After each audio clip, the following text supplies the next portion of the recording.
Hey everybody, welcome back to Toy Collecting Then and Now. Today we got a huge episode for you. We're going to take you on a toy hunt to Rogue Toys, which is a kind of an affiliate branch off of Rogue Toys that you see off of Pawn Stars. You know, the guy comes in and helps them determine what stuff's value is, if they're dealing with old toys or comics or whatnot. But yeah, so another branch off of that Rogue Toys. And also, we got a big mail call and also a big stack of comics to show you. And I found something cool while we're at Rogue Toys, so stick around for after that and I'll show you what I got. Alright, here we are at Rogue Toys. Right away you can see this case right here. It's got some cool stuff in it, Tycho stuff, Star Wars, R2-D2 at the top there. There's a Cylon and a Mork and Mindy. Look at that guy, 12-inch Cylon. Old Viper, Battlestar Galactica. This store's got a lot of stuff. Here's some old G.I. Joes. Loose. Star Wars stuff, some more Star Wars mixed in with some Joes. This case has some cool stuff. 90 effect. Looks like some vintage My Little Pony down there. So it's AT-AT. This cool Phoenix statue set, bust, or whatever you would call it. Some Star Wars. We've all seen it 1,000 times before. Some old dioramas. Yeah, those are pretty sweet. I wonder if those were for sale. I didn't really ask. This little Transformer playset. That was pretty cool. Power Rangers, Ninja Turtles, DC, there's some loose vintage Turtles, and of course these DC figures. Some Batman in the case, Batman belt, that was kind of cool, utility belt. In this case got some vintage Transformers, GoBots, and old Voltrons down here. Looks like they got the Black Line in box. I think that was the Panache Palace one though. A lot of pops, big huge Funko Pop wall. Old Masters of the Universe, New Masters of the Universe, Dragon Ball Z, Final Fantasy, Dirty Pair. Yeah, I got those comics, a couple of those comics. Space Ghost, Coast to Coast, more Dragon Ball Z. Looks like some Polly Pocket. Looks like a cool Lego monster set. I kind of wanted that when that came out, but never got it. Ponies, let's see, Barbies. There's some carded turtles from Vintage Turtles. Halo, Walking Dead, Halo. Kind of cool. I think this was like the like a doll for those like Monster High. That was the dolls, kind of horror Barbie dolls that were kind of cutesy or whatever. Bunch of like loose stuff to kind of dig through if you wanted. Some other kind of old Smurfs. More a lot of ponies. I remember Popples. Popples were awesome, and they even came with the VHS. More Barbies. Looks like a Rainbow Bright. Some Teddy Ruxpin stuff. More Rainbow Bright. Barbie. More Monster High. Playset looks like. Looks like some old Matchbox. Star Wars Micro Machines. Hot Wheels. Can't be a toy store without some Hot Wheels. As we move around, what do we got further here? More Power Rangers. Some older Power Rangers. Zord. Some vintage Star Wars stuff. Not a ton of it. No real last 17, but maybe got some box stuff. I got my original Dagobah playset from the store a long time ago. Exchange for some things that I had that he wanted. Just got some Marvel Legends. Looks like some Mega Man. Got a decent little selection of some legends here.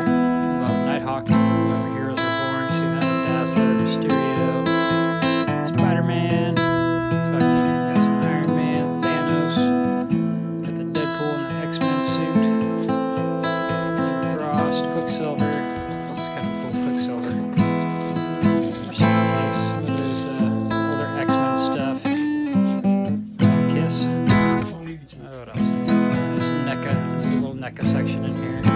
Looks like all the stuff that you still see in the Target stores right now. Some Aladdin, Thundercats. Good props. Keeping up business pretty good around here. Machines. Some cool stuff in this case here. Oh, Charlie's dolls. Spot on. And some old Matchbox cars. And Mighty Muscles down there on the bottom. I just had a baby, so I've been having maybe the last couple months Mighty off. Muscles down with there's some Strawberry Shortcake. I'm going to visit them though a couple times. They just got a ton of new comic books in, so that was sweet. This is Rogue Toys. It's on 82nd Avenue, about a mile north of Clackamas Town Center. Alright, so welcome back from Rogue Toys. I only ended up picking up one thing. I mean, I like to support the store while I'm in there, so I did find one thing that I liked. Actually, I found a couple things in there I liked, but I think maybe I'll go back later to pick up the other thing. Try not to spend a ton of cash right now. But one thing I did pick up was I found this vintage original Cylon action figure. So these are the original Cylons from Battlestar Galactica, and I picked up this one in particular because it had the weapon in it. It still has the rifle. Now, I've seen a ton of these figures before, but I've never been able to find one with the weapon. I mean, the weapon on these are super hard to find. The weapons alone sell for like $40 on eBay, and it's just a little rifle, but you cannot find these things. These are impossible to find. So it's really cool to finally get a Cylon with the rifle. And here's the Cylon. The chrome's not too bad on it, and it still has the little red dot on his eye. And I loved the old school Battlestar Galactica, but I really love the newer Battlestar Galactica that they made like 10, 15 years ago. That was a really amazing show. But yeah, so this is original Cylon. Going to kind of put him with my tiny little display of Battlestar Galactica stuff. I don't have much. Let's see if we can get him to hold on to the rifle. Doesn't seem like his hands are exactly super geared for it. Let's see here. Yeah, you can kind of get him to hold on to it. Looks like he's got a Kung Fu grip. And there's the Cylon with his rifle. Yeah, they also had an awesome 12-inch Cylon, and that's the other thing I really wanted to get while we were there, but yeah, I didn't pick it up. But hopefully next time I go back there, they all still have it, and I'll be able to pick that up. But super excited to see that.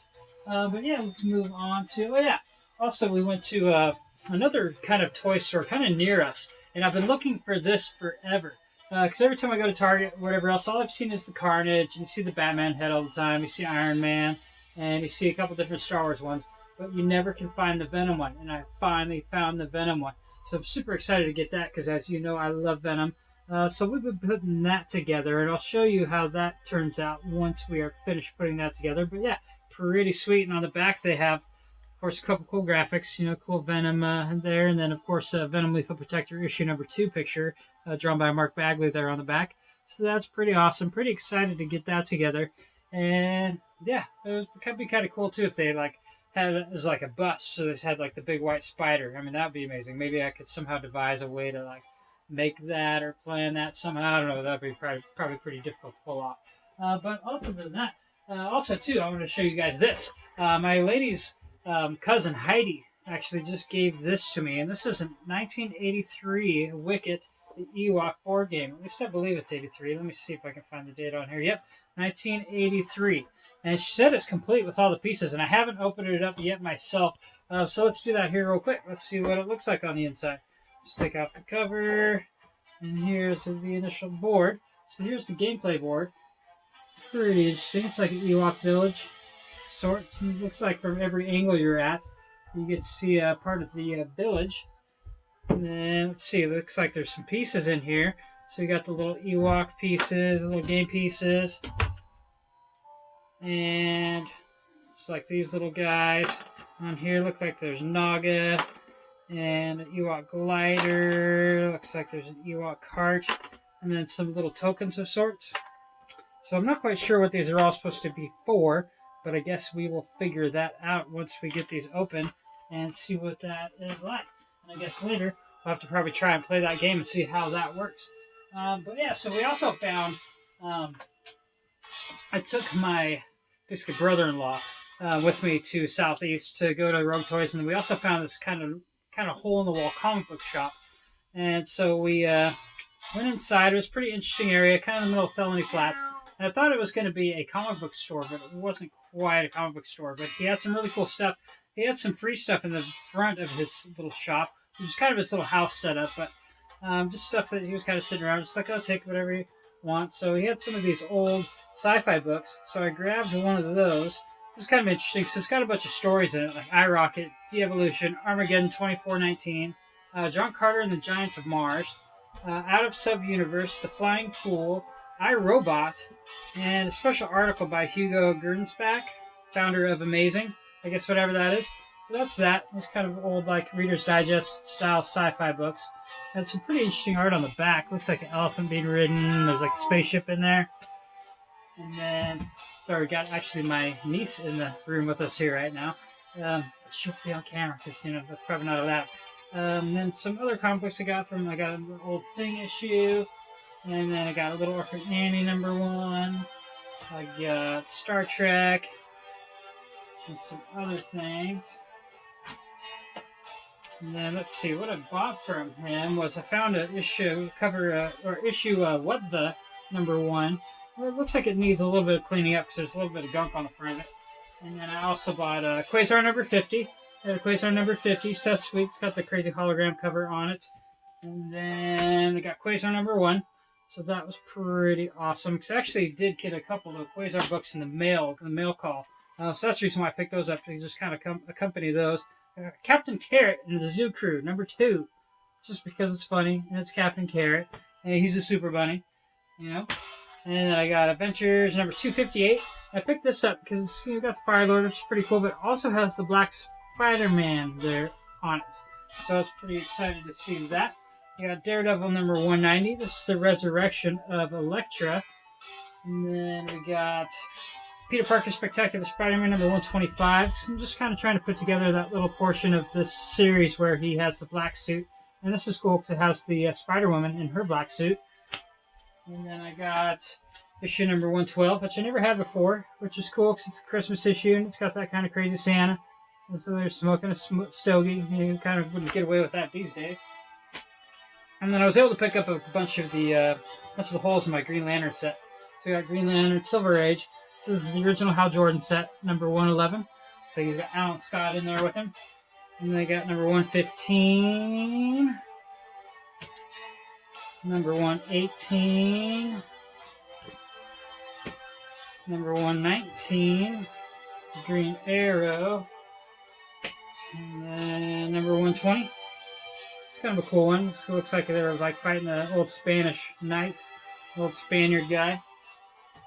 And #142. And the store, it was called Fallout Comics. And this guy, I guess he used to have a shop, but now he's just kind of operating out of his house. So it's pretty interesting to go in there and check all that out. He had just kind of like a bunch of long boxes set up in his living room. Essential $1.99. Give me a really good deal on all this stuff though. And then I got the second. This is basically where Kyle Rayner set gets introduced. This is issue #3. Issue #5. Issue #7. Issue #8. Second. Issue #109. This is after Hal Jordan. This is kind of a cool Christmas looking issue, so we'll see what that is all about. And then we got issue 118. Looks like there's a little love triangle going on there with Kyle Rayner.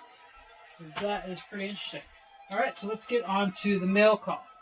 So let's see what we got in the mail this time. And I know a couple of them are these Quasar issues, but I kind of forget what else is supposed to be in the mail today. So I guess we're about to find out here. This one's packaged not so sturdy, but looks like there was no real damage to it. So hopefully that is the case. If we can actually get into it. Let me in, let me in. By the hair of my chin. Oh, okay. Yeah, now I know what this is. I thought this one was going to take a little longer to get here, and it wasn't marked that it was shipped yet, so... this is Uncanny X-Men #164. Now, this is the, where Carol Danvers becomes, of course I'm forgetting the name of who she's supposed to be in this particular issue. Let me kind of check that out real quick. Yes, this is the first appearance of Carol Danvers as Binary. And this actually is a really good condition copy as far as like corners go. But for some reason on the inside there's some creasing. And kind of on the back there's some creasing, but it's not to the point where like you couldn't press it. So I think if I left this under a book for a while or had somebody press it, it would be in immaculate condition. I mean, the corners are beautiful. The binding itself, there's none of the, kind of ticks that you see on the binding usually. But yeah, really good shape for what it is. And yeah, super stoked to get that because as you know right now I'm kind of on a Miss Marvel kick and Carol Danvers and all that, kind of in anticipation of the new Marvels movie coming out, the new Captain Marvel movie. So that's pretty sweet to get. And alright, moving on. Let's see what's in box number 2. Box number 2. So this is probably one of the Quasars, or something else. So there's another surprise issue of something, I think Miss Marvel related, in one of these packages. Oh yeah, this was actually a kind of a key issue in a weird way. It's not exactly a first appearance of a character, but it's a first appearance of a character outside of a particular series. So this is... Let's get this open here. If I can, without getting too snaggy.